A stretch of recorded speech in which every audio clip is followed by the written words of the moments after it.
Ma'am, जैसा कि आप जानती हैं दिवाली है सामने, तो ऐसा क्या उपाय करें, विशेष उपाय इस बार की दिवाली सबके लिए लक्ष्मी पूर्ण बन जाए मैम? दिवाली की जो रात है उसी हम्म। रात की बात करूँ कि सिद्धियों की रात है वो। जी। और मैंने वो खुद में भी किया है, इसलिए मैं ये बोल सकती हूँ, दर्शकों को भी बोलूंगी कि खुद किए बिना मैं कोई उपाय नहीं बताती हूँ। मैम, दिवाली की पूजा में कौन सी ऐसी विशेष वस्तु हम रखें कि लक्ष्मी दरअसल ज्योतिष में शुक्र है, और शुक्र ग्रह का सीधा सीधा संबंध मैंने कहा ना कि सफेद वस्तु से है। मैम, इसके पहले धनतेरस का भी अपना महत्व है, नरक चौदस का या रूप चौदस का भी अपना अलग महत्व है, तो वो भी हमारे दर्शकों को बताइए। धनतेरस में हम क्या करें, क्या उपाय करें, क्या और क्या कर कि रामचंद्र जी अयोध्या से लौटे थे, तो अयोध्या से रामचंद्र जी सेम डे लौट गए थे रावण को मारने के बाद। अच्छा। और जो 20 दिन का गैप था वो कहाँ गया? मैम, मूलांक का भी अपना एक विशेष महत्व है, तो बिल्कुल। 1 से 9 मूलांक तक के व्यक्तियों को क्या करना चाहिए, खास उपाय दिवाली में जो उनकी दिवाली बहुत शुभ।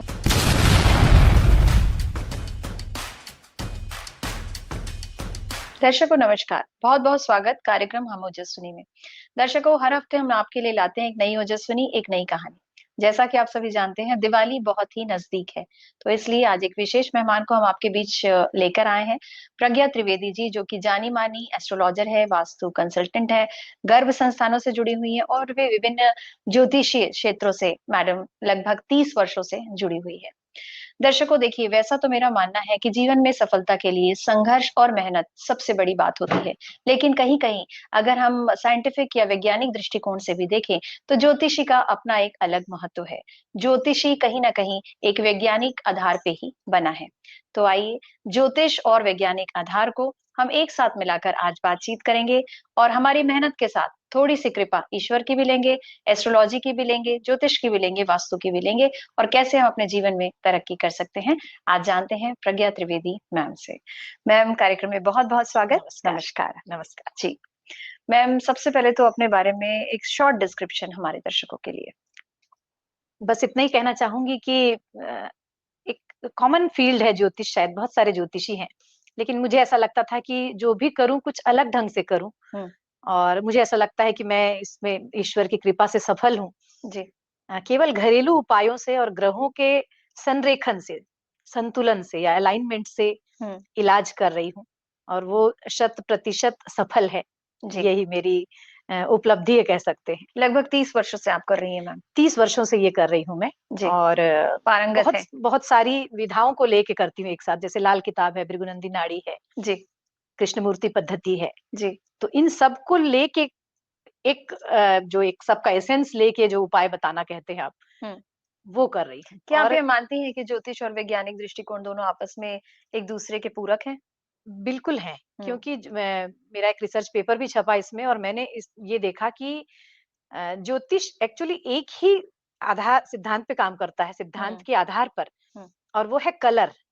ये बहुत कम लोग रंग। बताते हैं कि रंग, जी। हर ग्रह का एक रंग है। जी।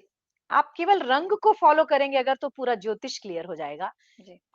मैम, जैसा कि आप जानती हैं दिवाली है सामने और सबको ये लगता है कि दिवाली में ऐसा क्या करें, लक्ष्मी जी सबकी फेवरेट होती हैं, बिल्कुल। आपकी भी हैं, मेरी भी हैं, सबकी हैं। तो बिल्कुल। ऐसा क्या उपाय करें, विशेष उपाय दिन के हिसाब से आप बताइए दिवाली में कि इस बार की दिवाली सबके लिए लक्ष्मी पूर्ण बन जाए मैम? दिवाली की जो रात है उसी हुँ। रात की बात करूंगी, अमावस्या की रात। हुँ। वो उसे कहते हैं कि सिद्धियों की रात है वो। जी। और मैंने वो खुद में भी किया है, इसलिए मैं ये बोल सकती हूँ, दर्शकों को भी बोलूंगी कि खुद किए बिना मैं कोई उपाय नहीं बताती हूँ हुँ। जब तक मुझे उसका इफेक्ट नहीं मिलता है। तो मैंने दिवाली पे की है साधना, ये कह सकती हूँ कि कोई भी मंत्र आपको जो पसंद है, और लक्ष्मी का लेते हैं तो बहुत अच्छी बात है। हुँ। इवन सरस्वती का भी, जिसको विद्या की जरूरत है जी। वो सरस्वती के मंत्र ले। कोई भी शक्ति के मंत्र जब आप उस रात को करते हैं, निशीथ काल बोलते हैं हुँ। जिसको, यानी कि अर्धरात्रि, मध्य जी। रात्रि में, सिद्धि योग। वो सिद्धि, वो हुँ। मंत्र सिद्ध हो जाता है। जी। और इसी तरह जिसको लक्ष्मी प्राप्ति की इच्छा है, वो मैं कहती हूँ कि कमल गट्टे की माला से 108, केवल, ज्यादा नहीं। हुँ। और ज्यादा कर सके तो बहुत अच्छी बात है कि 11 माला कर ली आपने। हुँ। तो कमल गट्टे की माला से ओम श्री महालक्ष्मी नमः, वो सबसे सरल मंत्र है। जी। ओके। और भी मंत्र हैं बहुत सारे, आप जानते होंगे। तो हुँ। उनमें से कोई भी एक मंत्र लेके, कुछ नहीं समझ में आता तो केवल श्री कहना भी अपने आप में लक्ष्मी को पूरा करता है। हम पूरे दिन बोल सकते हैं मैम श्री? पूरे दिन बोल सकते हैं, लेकिन उस निशीथ काल का बड़ा महत्व है। तो उसकी जो पूजा होती है रात के 12 बजे से, जो सिंह लग्न हम बोलते हैं। सिंह लग्न में वो पूजा होती है, और हुँ, मुझे ऐसा लगता है कि जो लोग 8-9 बजे या 7 बजे पूजा कर लेते हैं, हुँ, इसके बाद पूजा कर लिया आपने, उसके हुँ, बाद कोई घर की लेडी हुँ, अपनी कमलगट्टे की माला लेके पूरी हुँ, पूजा के बाद हुँ, फिर से जैसे शुद्ध होके, हुँ। मतलब अगर आपने खा लिया पूरी है, भोजन पूरी कर लिया है, रात तो उसके जगना बाद चाहिए भी कहते हैं जिस पूरी दिन रात दिवाली। जगना चाहिए कहते हैं, लेकिन इतना आसान नहीं हो पाता है, कठिन है वो, हुँ, क्योंकि उस दिन ऐसा कुछ, मतलब सब अपने-अपने घरों में होते हैं, तो आपके पास जागने के लिए जिस दिन हुँ, जागना उसी दिन नींद आती है। जी, लेकिन ये है कि अगर कोई स्त्री घर की, खास करके कहूँगी कि महिलाएँ अगर इसको कर लें कोई, हुँ, तो निश्चित ही हुँ, 100% आज़माया हुआ उपाय है कि आप एक माला भी अगर कर लेती हैं लक्ष्मी की, तो लक्ष्मी की कृपा बरसती है, जी। और ये बिल्कुल फैक्ट है। उस रात का महत्व है ये। यानी इसे आप बिल्कुल घर की मानती हैं पूजा कि हो जाए उसके बाद कर लीजिए। जी, हाँ, 12 बजे कर लीजिए आप, और फिर सो भी सकते हैं, ऐसा कुछ नहीं कि रात भर जागना जी। मैम ज़रूरी है। दिवाली की पूजा में कौन-सी ऐसी विशेष वस्तु हम रखें कि जो आप तो ये सिंह लग्न की बात कर रही हैं। जी। आमतौर पे जो 8-9 बजे या 6-7 बजे जो पूजा होती है, उसमें कोई ऐसी विशेष वस्तु जो ज़रूर रखनी चाहिए और लक्ष्मी को प्रिय हो, माता लक्ष्मी को, वो हमारे दर्शकों के लिए? लक्ष्मी दरअसल ज्योतिष में शुक्र हैं, हुँ, और शुक्र ग्रह का सीधा-सीधा संबंध मैंने कहा ना कि सफ़ेद वस्तु से है। हुँ, और अगर लक्ष्मी को एग्ज़ैक्टली डिस्क्राइब करना हो, हुँ, तो कहूँगी कि जो खीर है, हुँ। तो खीर दूध ज़रूर और होनी चाहिए। चावल का, हाँ, यानी चंद्र और शुक्र कह सकते हैं उसको, जो हुँ, कॉम्बिनेशन है वो मिलके खीर है। जी, और चंद्र यानी कि कृष्ण को माना गया, मतलब विष्णु समझ लीजिए, जी, और यहाँ शुक्र खीर है, हुँ, तो लक्ष्मी और विष्णु का जो योग है, हुँ। वो कह सकती हूँ कि बेस्ट, यानी खीर से अच्छा कुछ इस दिन के लिए भोग नहीं है। यानी खीर ज़रूर आप भोग लगाएँ हाँ, खीर और का भोग लक्ष्मी जी बिल्कुल को लगाया जा प्रसन्न सकता है। करें। जी। बिल्कुल। मैम इसके पहले धनतेरस का भी अपना महत्व है, नरक चौदस का या रूप चौदस का भी अपना अलग महत्व है। तो वो भी हमारे दर्शकों को बताइए, धनतेरस में हम क्या करें? क्या उपाय करें? क्या और क्या कर सकते हैं हम वो हमारे दर्शकों के लिए? 3 दिनों की बात जो निकाली है आपने, तो धनतेरस और चौदस के बारे में बता दूँ, और दिवाली, तीनों की हुँ, समुद्र मंथन के बाद बहुत ये मान्यता है, थोड़ा-सा मेंशन कर दूँगी, जी। कि मान्यता है कि रामचंद्र जी अयोध्या से लौटे थे, तो हुँ, अयोध्या से रामचंद्र जी सेम डे लौट गए थे, हुँ। रावण को मारने के बाद में। अच्छा। और हुँ, जो 20 दिन का गैप था वो कहाँ गया? तो कहाँ उसके गया? बारे में बता दूँ कि ये समुद्र मंथन के बाद जो लक्ष्मी जी प्रकट हुई समुद्र मंथन के तीसरे दिन में, अच्छा। वो दिवाली है। और फर्स्ट डे जो धनतेरस के दिन धन्वंतरी प्रकट हुए थे, जी, अमृत कलश लेकर। जी। तो धन्वंतरी जब प्रकट हुए तो वो स्वास्थ्य के लिए है चूँकि। तो हुँ, धनतेरस के दिन स्वास्थ्य, जिसको भी कोई परेशानियाँ हैं, बहुत लंबे से समय से स्वास्थ्य खराब है अगर, कोई भी रोग हो। तो एक छोटा-सा, एक फटाफट सा टिप दे देती हूँ हुँ, कि एकदम बहुत हेल्थ खराब है, आपको लगता है कि बहुत हेल्थ खराब है, तो ऐसी स्थिति में अ, 3-4 चीज़ें बोलूँगी फटाफट, कि सवा किलो काला चना, देसी हुँ। चना, अच्छा। सवा किलो कोयला, हुँ, सवा किलो काला सफेद तिल, जी। और 11 नारियल, हुँ, 11 नहीं ले सकते, 1 भी ले लीजिए चल जाएगा। जी। ये 4 चीज़ें लेके और नदी के तट पे चले जाएँ, हुँ, अपने सारे एक कपड़े ले जाएँ, 1 जोड़ी कपड़ा पूरा, हुँ, और नहाने के बाद सारे कपड़े बहा दें, नए कपड़े पहन लें और हुँ, उन चीज़ों को भी बहा दें। हुँ। ये धनतेरस के दिन करने का उपाय बता रही हूँ, नदी पे। जी। और बहा के आ जाएँ, अपना एक तरीके से ये होता है कि आपने शरीर दान कर दिया उस दिन, अपना जी। शरीर दे यानी दिया। ये सब सामानों के साथ अपने पहने हुए कपड़े हम कपड़े भी बहा सारे दें। बहा दें, टॉवेल बहा दें, सब कुछ बहा दें, नया सब पहन के आ जाएँ, जी, और आप देखेंगे कि धीरे-धीरे हेल्थ में बहुत सुधार हो रहा है। जी। और ये मैंने करवाया बहुत से लोगों से, और उसके अच्छे रिजल्ट हैं। और शाम को कोई विशेष पूजा या कुछ करना शाम के हो हमें? लिए एक है कि कॉमन व्यक्ति के लिए, कि भई आपका, मतलब आप स्वस्थ हैं वैसे, लेकिन हुँ, आगे स्वस्थ रहना चाहते हैं, हुँ। धन्वंतरी भगवान की कृपा बनी रहे, तो धन्वंतरी को पीतल का वो माना गया है, तो पीतल की चीज़ें दान करना भी अच्छा रहता है, धनतेरस के दिन। धनतेरस को। और दूसरा चौमुखा दीपक जो है, चौमुखा दीपक धनतेरस को भी जलाया जाता है, जी। और चौदस को भी जलाना चाहिए, दोनों दिन। अच्छा, चौदस को जो जलाया जाता है, वो जलाया जाता है यम के लिए, दक्षिण दिशा में। जो आटे का जलाया जाता आटे का जलाया जाता है, है। आटे जी। का दीपक बना के, और इस दिन जो है वो पीतल का जलाना चाहिए, पीतल का दीपक हो, हुँ। और चौमुखा दीपक ही हो धनतेरस तो के दिन। यानी जिनको स्वास्थ्य में कोई परेशानी नहीं है, वो भी मैम हमने जैसे धनतेरस की बात करी, अब रूप चौदस में हमें क्या करना चाहिए वो हमारे दर्शकों के लिए? रूप चौदस कहते हैं कि रूप निखरता है और सबको खूबसूरत रहना बिल्कुल, है, तो बिल्कुल। क्या सच है ये मान्यता कि ये बस एक भ्रांति है? नहीं, नहीं, वो सच है हुँ, कि रूप चौदस और नरक चतुर्दशी भी बोलते हैं, दोनों हुँ, बातें हैं। हुँ। नरक से बचने या नर्क से बचने के लिए, जो तो कहा मैंने, चौमुखा दीपक जलाने वाली हाँ। बात, यम को हुँ, दक्षिण दिशा में। और दूसरा जो है वो है रूप चतुर्दशी के नाम पे। तो रूप चतुर्दशी की जो शुरुआत है वो अर्ली मॉर्निंग से हो जाती है। मतलब रूप चतुर्दशी जिस दिन है उस दिन कहते हैं कि सूर्योदय से पहले स्नान कर लेना चाहिए और कुछ तिल डाल के करना चाहिए। हाँ, कहते वो हैं अभ्यंग ऐसा कुछ कहते हैं। महाराष्ट्र में भी मैंने सुना है उसके बारे में। हम लोग जो करते हैं और कॉमनली जो करते हैं तो उसमें तिल वगैरह डाल के होता है, उपटन लगाया जाता है उस दिन। और बचपन से हम लोग जो देखते आ रहे थे और हम अभी भी करते हैं उसको, कि दिए से, घी के दीपक से हम लोग काजल बनाते हैं और काजल लगाया जाता है। एक्चुअली उस दिन क्या है कि जो निगेटिव, जो तमोगुणी जो कहते हैं ना, एनर्जीज का भी दिन है वो। क्योंकि जैसे हम लोग सिद्धियां प्राप्त करना चाहते हैं पॉजिटिव वाली, तो वैसे जो निगेटिव एनर्जीज भी तो है दुनिया में, तो उसको लोग जो सिद्ध करना चाहते हैं तो उनसे बचने के लिए हमको क्या करना है, तो हमारे आजू बाजू भी एक और रहना चाहिए मजबूत वाला। तो वैसी स्थिति में कहते हैं कि अपना हाथ बनाया हुआ काजल जो आपने दिया जलाया है घर पे, जो दिया दीपक, उससे काजल बना के और उसको काजल को थोड़ा सा घी मिला के लगाया जाता है। तो कहते हैं कि नजर नहीं लगती, या जो एक मान्यता है। और जो तिल में से स्नान करते हैं वो भी सही है मैम? उससे क्या रूप सच में खूबसूरत लगते हैं? जो उपटन करना चाहिए, बाकी चीजें रूप से ज्यादा मुझे ऐसा लगता है कि स्वास्थ्य के लिए ही है वो। धीरे धीरे वो क्या स्वास्थ्य रूप में कन्वर्ट हो गया। एक्चुअली अच्छा स्वास्थ्य मुझे ऐसा लगता है कि वही रूप और है। इस दिन कोई विशेष पूजा? रूप चतुर्दशी की विशेष पूजा तो नहीं है, मतलब वैसे जो यम का दिया लगाते हैं वही। यम का दिया लगाने के अलावा केवल अब मुझे ऐसा लगता है कि जो यमराज को लोग रिक्वेस्ट करते हैं ना कि आपके दूत को न भेज के आप खुद आए लेने के लिए जी। क्योंकि जाना तो है ही। अच्छा, उसका ये महत्व है यम के दिए का? हाँ, दूत न आए लेने के लिए, स्वयं यमराज खुद आए। तो यमराज खुद जिसको लेने आते तो वो इम्पोर्टेंट पर्सन होगा, और देर से आए। एक्चुअली यही है कि स्वास्थ्य अच्छा रहे। मुझे तो ऐसा लगता है कि स्वास्थ्य अच्छा रहे अगर, तो आप फिर कितना भी जिए, लेकिन यह है कि स्वास्थ्य अच्छा नहीं और आप जी रहे हैं लंबा, तो लॉन्जिविटी मांगने के बदले मुझे ऐसा लगता है कि आरोग्य मांगना चाहिए जी। और यही प्रार्थना मैं भी करती हूँ। मुझे ये लग रहा है कि भगवान ने इस तरह से सोचा होगा कि पहले आप जो यम ही आए लेने, और अगले दिन धन्वंतरी रखा कि स्वस्थ रखें ताकि देर से आए यहाँ। ऐसा ही कॉन्सेप्ट। बिल्कुल सही बोल रही हैं आप मैम। तो जैसे दिवाली के दूसरे दिन, जिसे हम कहते हैं दिवाली का जो सेकेंड डे होता है, हाँ। उस दिन भी हम जैसे 5 दिन का पूरा त्योहार कहते हैं, तो उस दिन भी क्या कोई विशेष पूजा होती है? गोवर्धन पूजा होती है। गाँव में तो जो कृषि प्रधान जो राज्य हैं उनमें तो बहुत ज्यादा है उसका महत्व जी। और कई राज्यों में बेहतर कृषि के लिए, या बेहतर कृषि के लिए, और बैलों की पूजा वगैरह होती है। मतलब उस दिन जो हमको साल भर अनाज दे रहे हैं, जो उनकी पूजा हो रही है उस दिन जी। तो गोवर्धन पूजा होती है, गोबर वगैरह से वो बाहर घर के आंगन में बनाया जाता है।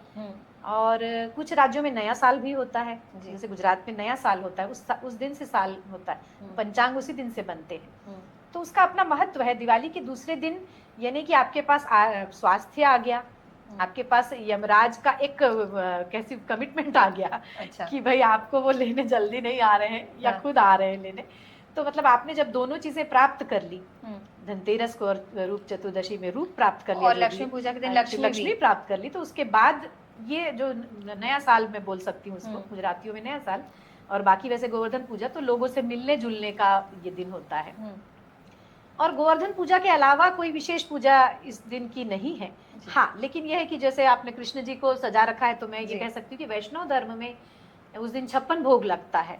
और ये है कि वो गोवर्धन पर्वत को उठाया था उस दिन, और सारे लोग भोजन लेके, सारे ग्वाले वहीं इकट्ठे हो गए थे गोवर्धन पर्वत के नीचे। बारिश खूब हो रही थी, तो उसका महत्व है कि सारे जो खूब सारे व्यंजन कृष्ण जी के लिए बनाना, या अपने घर में तो लोगों के घर में 56 भोग बनता है इस दिन कृष्ण जी को, और उसे एक समृद्धि का प्रतीक भी माना जाता है। समृद्धि का प्रतीक है, क्योंकि आपने आरोग्य पाया, आपने धन पाया, लेकिन आप उसको ईश्वर को कैसे थैंकफुल हो रहे हैं, तो आप ईश्वर को वो सब अर्पित करके, समर्पित करके फिर उसे प्रसाद में, तो एक समृद्धि ही है ये 56 भोग, यानी समृद्धि का ही प्रतीक है। बिल्कुल मैम। दिवाली का महीना है, बिल्कुल दिवाली करीब है, और कार्तिक महीने में हम चल रहे हैं, तो क्या कार्तिक महीने का भी कुछ विशेष महत्व होता है? कुछ विशेष हमें, जैसे कार्तिक स्नान की भी अपनी एक महिमा है, तो उस बारे में बताइए, और क्या उसके पीछे कोई पौराणिक कथा हो? तो पूरा कार्तिक महीना ही अपने आप में महत्वपूर्ण है अर्चना, क्योंकि स्नान का महत्व है कार्तिक स्नान। तो कार्तिक स्नान करने तो लोग जाते हैं, गंगा स्नान करने जाते हैं, तो आप दूसरे शहर नहीं जा सकते, तो अपने ही घर में आप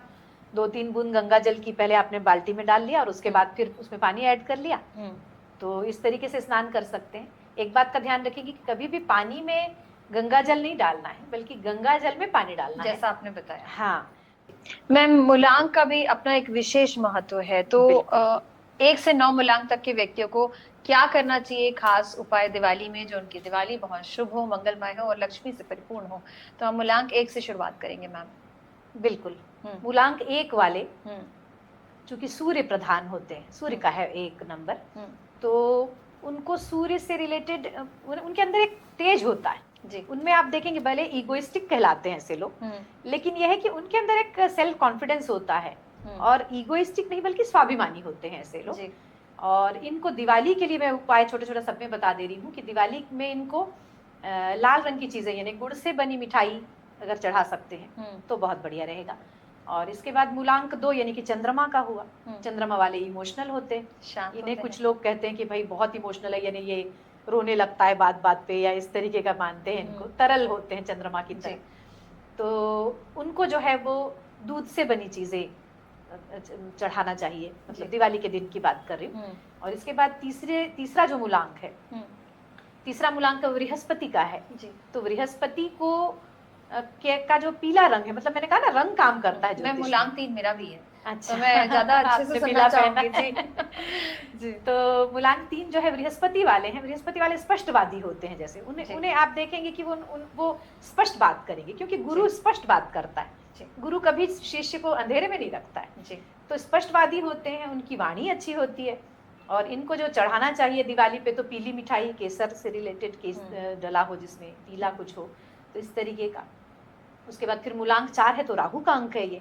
बड़ा प्रसिद्ध है राहु, तो वैसे ही बेचारे बड़े बदनाम से प्लेनेट है, लेकिन सबसे अच्छे हैं वो। ओके। मैं कह सकती हूँ कि आज के ज़माने में जो सॉफ्टवेयर इंजीनियरिंग का ज़माना है, एआई का ज़माना है, आर्टिफिशियल इंटेलिजेंस का, तो उसमें अच्छा राहु का इफेक्ट है लोगों पे।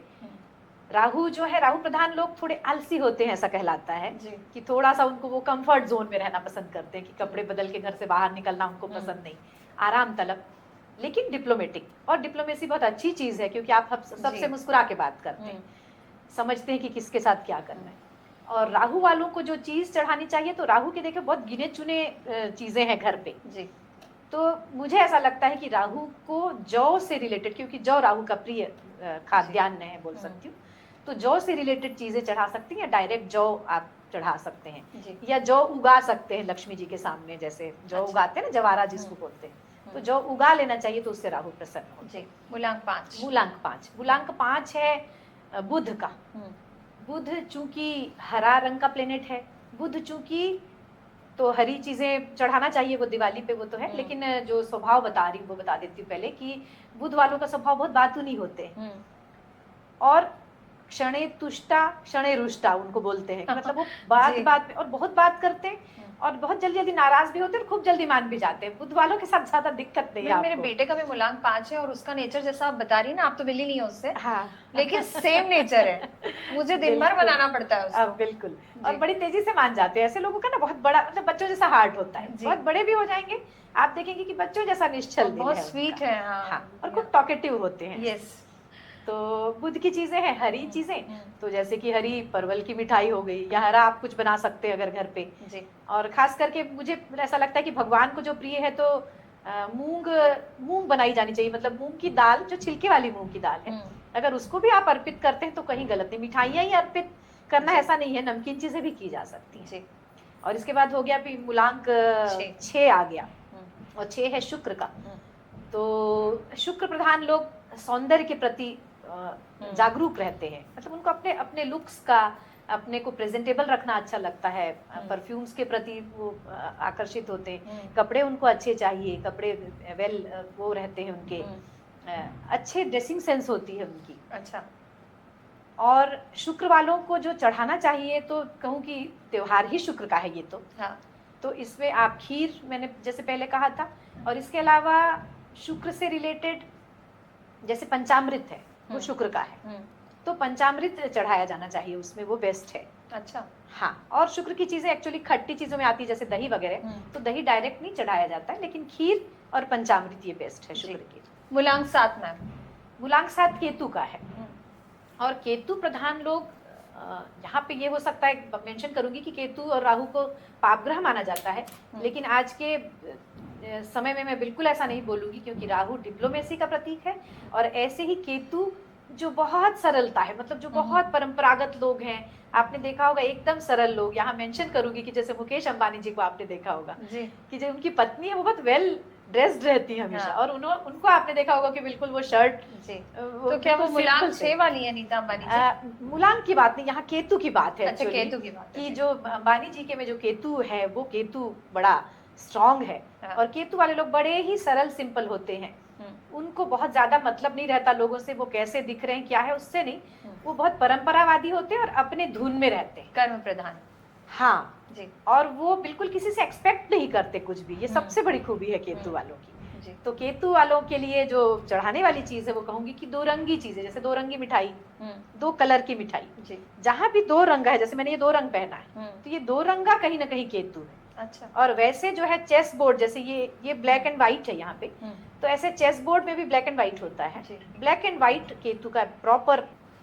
मैं मूलांक 8, मूलांक 8 शनि का है, और जो ज्योतिष में 12 घर है उसमें 8वां घर को ही शनि को मिला है वो, और 8वां घर चूंकि सारे ऑब्स्टिकल का है दुनिया में, तो मूलांक 8 वाले जो है शनि लोग प्रधान लोग लेबोरियस होते हैं काफी, बहुत मेहनती होंगे, लेबर की तरह काम करते हैं वो जी।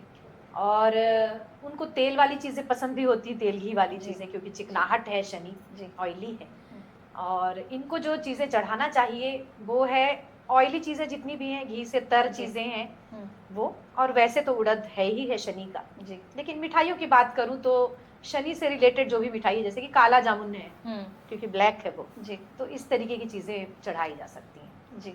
शनि प्रधान लोग लेबोरियस होते हैं, धीमे होते हैं थोड़े, क्योंकि शनि शनि ही चलता है जी। उनके काम भी बड़े स्लो होते हैं, उनको शिकायत रहती है और मेहनत ज्यादा करनी लेकिन उनको लाइफ के सेकंड पार्ट में बड़ा रिलीफ मिलता है, संघर्ष होते हैं लेकिन सेकंड पार्ट में रिलीफ होता है जी। लास्ट मूलांक हमारा 9 है मैम, उस बारे में। 9 मंगल का है जी, 9 मूलांक वाले जो है मंगल प्रधान लोग हैं, और बड़े जिसको बोलते हैं छत्तीसगढ़ी में कि हड़बड़िया से, मतलब वो हमेशा मंगल की हड़बड़ी में रहते हैं। आपने हनुमान जी को देखा है ना, बिल्कुल अभी आदेश नहीं आया और वो अपनी गदा लेके तैयार रहते हैं जी, तो हड़बड़ी में रहते हैं और बलिष्ठ रहते हैं, अपनी उम्र से कम दिखते हैं, क्योंकि वो उनको वो वर्जिश करने की हैबिट होती है, उनको पसंद होता है व्यायाम करना। क्रोध भी उनको ज्यादा आता है, जल्दी विवाद हो जाता है ऐसे लोगों का, क्रोध का भी प्रतीक है चूंकि एग्रेशन का प्रतीक है, ब्लड प्रेशर का प्रतीक है, तो बीपी उनका हाई हो जाता है जल्दी जी। तो मंगल वाले का ऐसा है, और मंगल के लिए अर्पित करने वाली मिठाई जो है वो केसरिया है, केसरिया लड्डू है, केसरिया मिठाइयाँ हैं, तो दिवाली पे आप ये अर्पित कर सकते हैं 9 मूलांक वाले जी। और जाते जाते ये जरूर बताइए कि रोज पूजा क्यों करनी चाहिए? रोज पूजा इसलिए करनी चाहिए कि आपको उससे एक आत्मिक शांति मिलती है जी। हम ईश्वर को इसलिए नहीं मानते कि हम उनसे डरते हैं, हम ईश्वर को इसलिए मानते हैं कि हम उनकी संतान हैं जी। और कभी भी माँ पिता ये नहीं चाहते कि हम उनसे डरते रहें, बल्कि ये चाहते हैं कि हमारे उनके बीच में एक कम्युनिकेशन हो। ईश्वर के साथ आपका कम्युनिकेशन डेली होना चाहिए। जिस दिन आप वो छोड़ देते हैं, कई लोग भरोसा छोड़ देते हैं, कई लोग दुख से परेशान होकर, और प्रज्ञा जी ये भी कहा गया है जब आप अच्छे लोगों से कनेक्टेड होते हैं तो वो विचार आपके में आते हैं, और इससे ज्यादा खूबसूरत क्या होगा कि आप ईश्वर से कनेक्टेड हैं। बिल्कुल, अपनी हर बात उनसे कहिए जो सुनता है, और मुझे ऐसा लगता है कि आप दिल से कहते हैं तो सुनता है जी। प्रज्ञा जी आप हमारे बुलाने पर यहाँ आई, आपका बहुत बहुत धन्यवाद और नमस्कार मैम। बहुत धन्यवाद। Wish you very happy Diwali, आपकी दिवाली मंगलमय हो जी। आप सबको भी बहुत शुभकामनाएं जी। दर्शकों, देखा आपने हमारे साथ ही प्रज्ञा त्रिवेदी मैम, एस्ट्रोलॉजर है, वास्तु कंसल्टेंट है, और उम्मीद करते हैं कि दिवाली पर आधारित ये कार्यक्रम आपको बहुत ही पसंद आया होगा। आने वाले अंकों में ऐसे ही विशेष कार्यक्रमों को लेकर आपके सामने उपस्थित होंगे। दीजिए हमें इजाजत, नमस्कार। Wish you very happy Diwali and have a prosperous Diwali.